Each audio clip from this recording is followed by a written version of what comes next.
आज हा पहिला मिलनवा मिलल सजनी से सजनवा।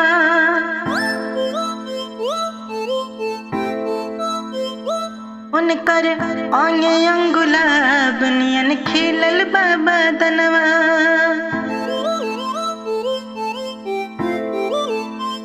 कि आज हा पहिला मिलनवा मिलल सजनी से सजनवा। उनकर आंगे अंगुलाब नियन खिलल बाबा दनवा।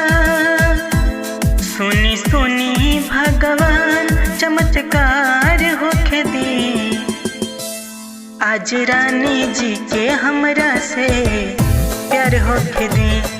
आज धनियों के भी हमरा से प्यार होखे दी।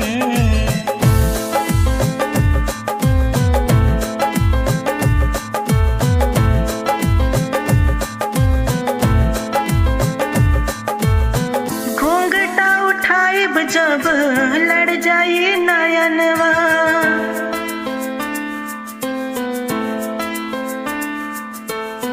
घूंघटा उठाइब जब लड़ जाई नयनवा। पूरा हमर होई जाई सोचल सपनवा। लैला मजनू के जई से दीदार होखे दी। आज रानी जी के हमरा से प्यार होखे दी। आज धनियों के भी हमरा से प्यार होखे दी।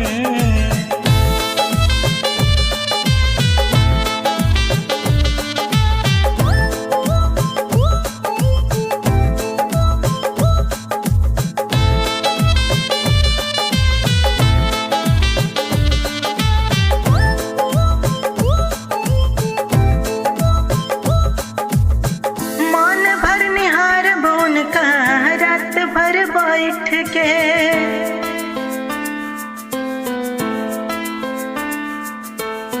मन भर निहारब उनका रात भर बैठ के। बोली है नजाकत से वो तनिका ऐठ के। हमरा धीरे धीरे प्यार के बुखार होखे दी। आज रानी जी के हमरा से प्यार होखे दी। आज धनियों के भी हम